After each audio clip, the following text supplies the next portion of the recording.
Pambansang loyalista, dito mo makikita.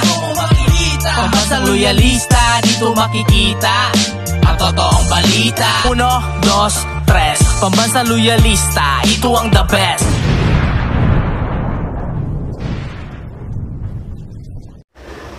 Masayang araw po, mga ka-PL. Ang buong akala natin, tapos na ang issue kay Boy Casa dahil pinatawad na siya ng siklista. Umabot pa sila sa Senado at nag-iiyak sa Senado si Boy Casa kasabay ng paghingi ng kapatawaran. Pero mga ka-PL, para kay ACT-CIS Party List Representative Erwin Tulfo, hindi pa ho tapos. Tutuluyan po si Boy Casa kahit na pinatawad na siya nung siklista. Mismong sila po ang magsasampa ng reklamo, ihahabla si Boy Casa hanggang sa makulong. Dumarami po ang ganitong insidente. Dapat pong magawan ng paraan o mabigyan ng leksyon etong nag-iisa para hindi na po sila dumami. Ito po ang video, panoorin ho ninyo. Pero bago ko po simulan, makikisuyo sa mga hindi pa po nakasubscribe. Baka naman po. At pakiclick na rin ang notification bell para updated sa lahat ng upload at huwag niyo pong kalimutan. Palike sa video, maraming salamat. Makikisuyo lang po. Lalagot na si Boy Casa, mga ka-PL. May kalalagyan ho siya. Ito na po ang video. Panoorin po natin mismong si Erwin Tulfo po ang may sabi. Ito na. Majority Leader.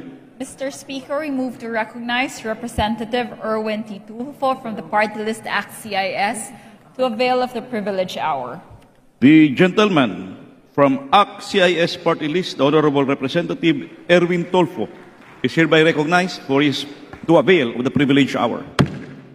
Mr. Speaker, Majority Floor Leader, good afternoon. I'll be short. Just want to stand up to talk about a road rage incident in Quezon City that had gone viral involving an armed ex-cop and an ordinary cyclist. Though the road rage driver surrendered to authorities later, no criminal charges were filed against this abusive former policeman because the victim did not pursue filing a case in court, Mr. Speaker.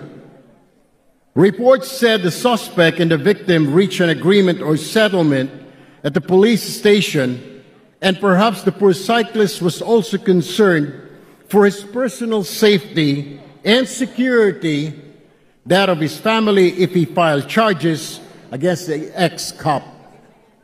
Ginoong Speaker, ito po ang dahilan kung bakit ako po at ang aking mga kasamahan sa ACT-CIS party list ay maghahain ng panukalang batas na ituloy ang pagsasampa ng kasong kriminal laban po sa mga road rage drivers o suspect kahit pa umatras na ang kanilang mga biktima. Minsan po kasi, Ginoong Speaker, natatakot na magsampa ng kaso ang mga biktima na kadalasan ay mga ordinaryong tao. Lalo na't kapag nalaman nila na maimpluwensya o makapangyarihan o armado ang umagrabyado sa kanila. Idagdag mo pa riyan, Mr. Speaker, ang mga pahayag ng mga otoridad na tila kumakampi pa sa suspect tulad nitong mga pahayag ng dating hepe ng Quezon City Police District kasi naman pala dating kabaro nila ang naghuramentado na driver. Pero kadalasan, Ginoong Speaker at mga kasamahan ko sa Kongreso, ay hindi na rin interesado ang mga biktima dahil po nagkaroon na nga ng settlement o aregluhan sa presinto pa lang tulad na nangyari nga dito sa siklista at dating pulis.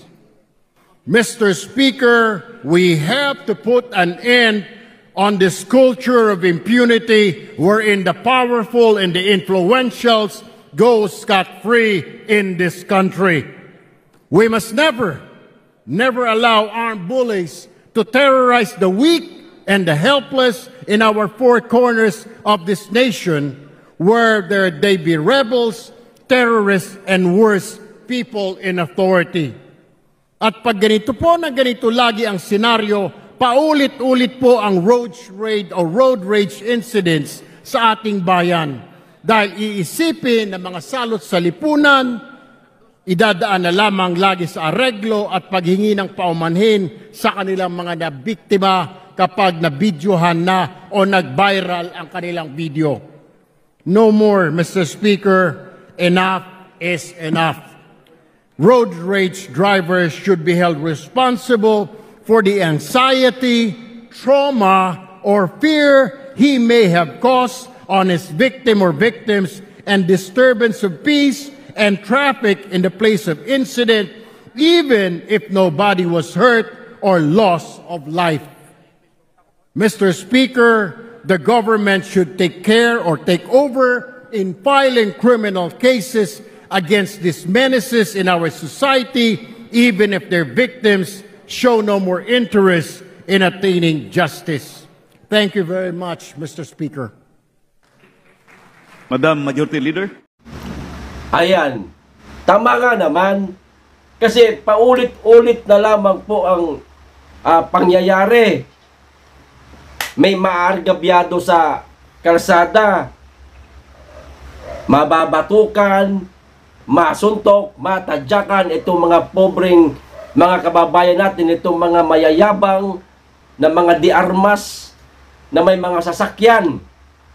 Tapos, kalaunan, mapapatawad lang pagkatapos ng blatter. Wala na. Hindi natin alam, baka nababayaran lang patalikod. Bayaran na kita. Tama na. Wag ka na magsampa ng kaso. Tapusin na natin itong issue to. Paulit-ulit na lang ho. Di ba mga kapiel? Etong ginawa ni Congressman Erwin Tulfo, ayos po ito sa ating lahat mga kapiel, para hindi na po pamarisan itong si Boy Casa. Yung mga maaangas, yung mga mayayabang na mga motorista, araw-araw silang lumalabas mga kapiel, at baka etong si Boy Casa hindi lang ngayon lang nangyari sa kanya ito, matigil na ang kanilang kaangasan, kayabangan. The best talaga si Congressman Erwin Tulfo mga kapiel.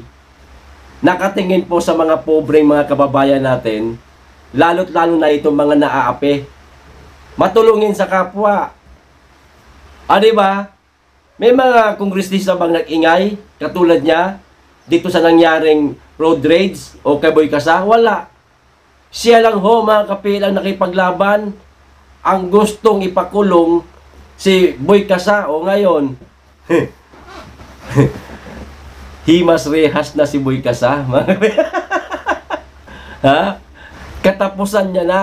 Kaya sa mga maaangas, mayayabang sa kalsada, tigil-tigilan nyo na yung mga kaangasan ninyo. Mga walang pasensya sa kalsada, ay ngayon, dapat matuto na kayo magpasensya para hindi kayo makalaboso at gagawan ng batas. Panukalang batas. At kapag ka naaprubahan na, lumusot na itong panukalang batas na gagawin ni Congressman Erwin Tulfo, uunahin po bitayin si Boy Casa. At yung iba pa, nung pagkatapos sa insidente kay Boy Casa, may sumunod po, di ba? Sa Makati naman, medyo bata-bata pa yun, may kagandahan ng katawan, sinisira yung motor ng delivery boy yata yun. Isa rin yun sa mga masasampulan, sigurado yan. Kaya mga kapiel, para sa akin, saludo po ako sa gagawing panukalang batas ni Congressman Erwin Tulfo. Sir, maraming salamat po. Mabuhay ka. Ayos! So, hanggang dito lang po mga ka-PL. Maraming salamat po sa inyo lahat. Mag-iingat po kayong lagi. Be blessed.